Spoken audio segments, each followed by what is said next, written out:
አስገባኝ ስትለው ሳያስገባ ቀርቶ ነበረ እና ውጭ ላይ ተኝታ አድራ ስላገኛት በማግስቱ እንግዲህ ነይ ግቢ በቃ ትንሽ እረፍት አድርጊ ብሎ ካስገባት በኋላ ከዛም እንግዲህ በአምላክ ይመጣባቸዋል ማለት ነው። በአምላክም ሲመጣ በረን ወቅቱ ሲገባ አብነት በጣም ይደነግጣል እና ዛሬ ምን ሆነህ ነው ደነገግ ሲለውም እንግዲህ ምንም አልመለሰለትም። ከዛ በአምላክ ሄርሜላን ያያታል ማለት ነው። ከዛን ቆይ አንተ ጤነኛ ነህ ሆይ እንዴት ስንት ነገር ያደረገችንን ልጅ ድጋሚ ቤት ታስገባታለህ ሲለው ላስረዳህ ቆይ አንዴ ምናምን እያለውም ነበር። በአምላክ ምን ማየት ወሬ መስማት አልፈልግም፣ ይቺ ልጅ ከዚህ ቤት ታስወጣታለህ ወይንስ እኔ ልውጣ ይለዋል ማለት ነው። አብነትም እንግዲህ ኧረ አስወጣታለሁ ይልና ሄርሜላን ያለው አማራጭ ማስወጣት ነበረ እና እባክሽን ከዚህ ቤት አሁን ውጭልኝ ከዚህ በኋላም እንዳትመጪ ይላታል ማለት ነው። ሄርሜላም እንግዲህ እኔ እኮ የምፈልገው ሁላችሁንም ይቅርታ ለመጠየቅ ብቻ ነው እንጂ ሌላ አይደለም፣ ለምንድነው እንደዚህ የምታደርጉኝ ይላል ማለት ነው። በአምላክም እንግዲህ እኔ እንደ ህብስትና አብነት ይቅርታ እያልሽ የምታታልኝ አይነት ሰው አይደለሁም፣ ተይኝ በቃ ከዚህ በኋላ አይነ ቅጠልሽን ማየት አልፈልግም ይላታል ማለት ነው። ሄርሜላም አማራጭ ስለሌላት በቃ ውጭ ብለዋት ስላለ እንግዲህ ወደ ውጭ ትወጣለች ማለት ነው። ህብስትም እንግዲህ በጠዋት በአምላክ እኔን ሳያየኝ የት ሄደ ብላ እንግዲህ መኝታ ክፍሏን ቆልፈው ስለነበረ ተነስታ ለመክፈት ሞከረች። ከዛም ታፈሱ ወደ ክላሷ ትመጣለች ማለት ነው።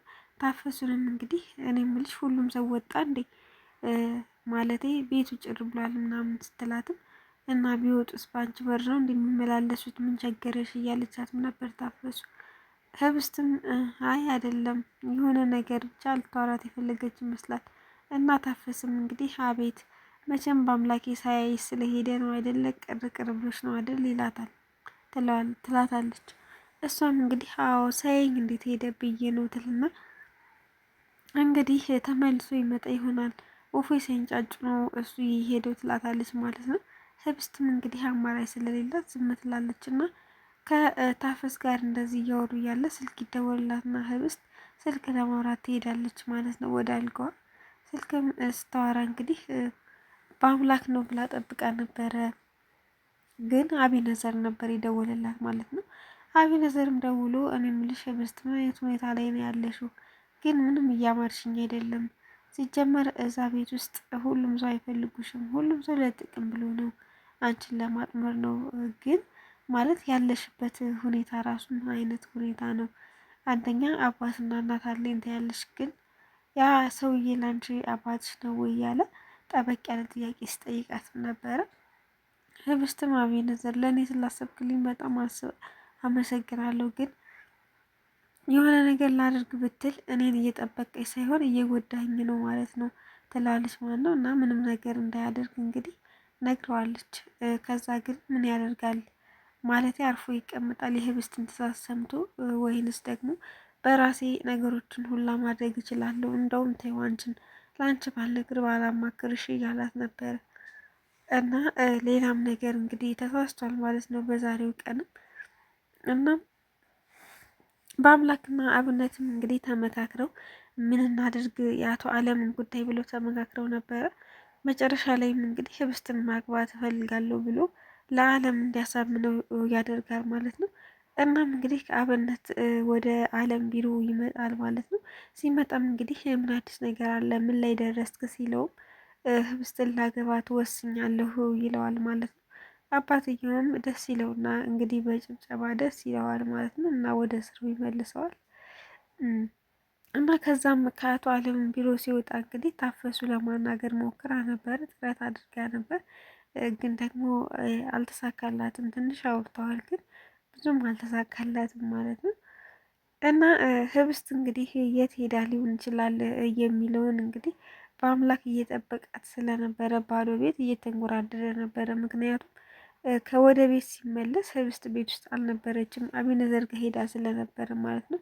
እና የት ሄዳ ሊሆን ይችላል የሚለውን ሳላጣራ ብሎ እንግዲህ ቁጭ ብሎ እየጠበቃት ነበረ ማለት ነው።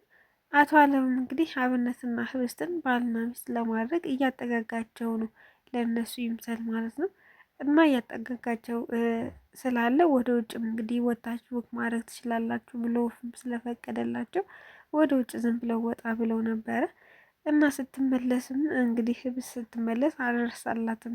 ማን ነበረ ከማን ጋር ነበርሽ ውጭ ላይ ይላታል ማለት ነው። ህብስትም እንግዲህ ሰፈር ውስጥ ነበርኩ ብላ ለማለባበስ ብትሞክርም ሰፈር ውስጥ የሚባል አማርኛ የለም፣ ከዛ ከእንትና ጋር ሆነች ነው አይደል ከአቤነዘር ጋር ይልና በጣም ይናደድባታል ማለት ነው። አብነትም እንግዲህ ወደ ቤቱ እየተመለሰ ነበረ። እናም አቤነዘር እና ሄርሜላ ተገናኝተው አንዳንድ ነገር እየወሩ ነበር። አቤነዘርም እንግዲህ ለሄርሜላ ህብስት እኮ ልታገባ ነው፣ ማን እንደምታገባ ታውቂያለሽ? አብነት ልታገባው ነው እያለም ሲነግራት ነበር። የማንን አብነትን? በአምላክ ማለት ነው ስትለውም በአምላክ እኮ ዘመዳቸው ነው አብነትን ነው እንግዲህ እኔ ሲያወሩ የሰማሁትን ነው አምጥቼ ነገርኩሽ ይላታል ማለት ነው። እሷም እንግዲህ እንዴት ይህ ሊሆን ቻለ? ሲጀመር እዛ ቤት ውስጥ ህብስትን ሁሉም ሰው ለገንዘብ ነው የሚፈልጋት፣ ሁሉም ሰው መጠቀሚያ ነው ያደረጋት፣ ለእሷ የሚያስብ አንድም ሰው የለም ብላም ሄርሜላም እየተናደደች ለአቤኔዘር ስነግረው ነበረ። አቤኔዘር እንደውም ተይው እኔ በራሴ መንገድ የፈለጉትን ነገር ማድረግ እፈልጋለሁ ወይም ደግሞ እችላለሁ እያለም ሲዝት ነበረ ማለት ነው። እና ከነ በአምላክ ቤት ወጥቶ እንግዲህ አብነት ማለት ነው ወደ ራሱ ቤት እየሄደ እያለ አቤኔዘር ከኋላ ከኋላ ተከታትሎ ስለነበረ እንግዲህ ቤቱን ከፍቶ የግቢውን በር ከፍቶ ወደ ውስጥ ሊገባ ስል ይመታዋል ማለት ነው። አቤኔዘር አብነትን ማለት ነው። እሱም እንግዲህ በጣም ይደነግጥና ራሱን ስቶ ወደ መሬት ይወድቃል ማለት ነው። ማለት አቤኔዘር ምን አስቦ ነው የመታው? ህብስትን ያገባታል ብሎ አስቦ ነው ወይንስ ምንድን ነው? አንደኛ በአምላክ አብነት እንኳን ባይኖር በአምላክ አለ፣ በአምላክ ባይኖርም ደግሞ አብነት አለ። ህብስትን ዞሮ ዞሮ እሱ እንዴትም ሊያገኛት አይችልም ማለት አሁንም ከበአምላክ ያላቸው ነገር ዝም ብሎ ጓደኝነት፣ ዝም ብሎ ቤተሰባዊነት ቢሆንም ግን ደግሞ በአምላክ ህብስትን በጣም ይወዳታል። ህብስትም ልክ እንደዛው በአምላክን ትወደዋለች። አንዳንዴ ስትናደድ ብቻ ነው ለመራቅ የምትሞክረው ማለት ነው። ብቻ ግን የዛሬው ቪዲዮ ይህን ይመስል ነበረ። ለበአምላክ ለአብነት ማን ይደርስለት ይሆን? እንደዛ ተመቶ ነው ያለው፣ ደግሞ እየፈሰሰ ነው ያለው እና ማን ሊደርስለት ይችላል? እሱ አቤኔዘር እርግጠኛ ነኝ መቶ እንግዲህ ለመሸሽ ነው የሚሞክረው ማለት ነው። ለምን ይደነግጣል መቼም እንደዛ ሆኖ ልክ ምንም ነገር እንዳልፈጠረ ሰው መሆን አይችልም ብዬ አስባለሁ አቤኔዘር ማለት ነው።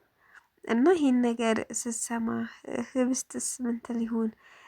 አቶ አለምም ልክ እንደዛው ማለት ለምንድን ነው አንተ የምትቀደመው? ሁሌ የምቀጥራቸው ሰራተኞች በቃ የልቤን ያደርሱትም ሁሌ እንደተቀደሙ ነው እያለም እየፎከረ ነበረ። እና እንግዲህ አብነት ማን ይደርስለታል የሚለውን በቀጣይ ክፍል ላይ የምናይ ይሆናል።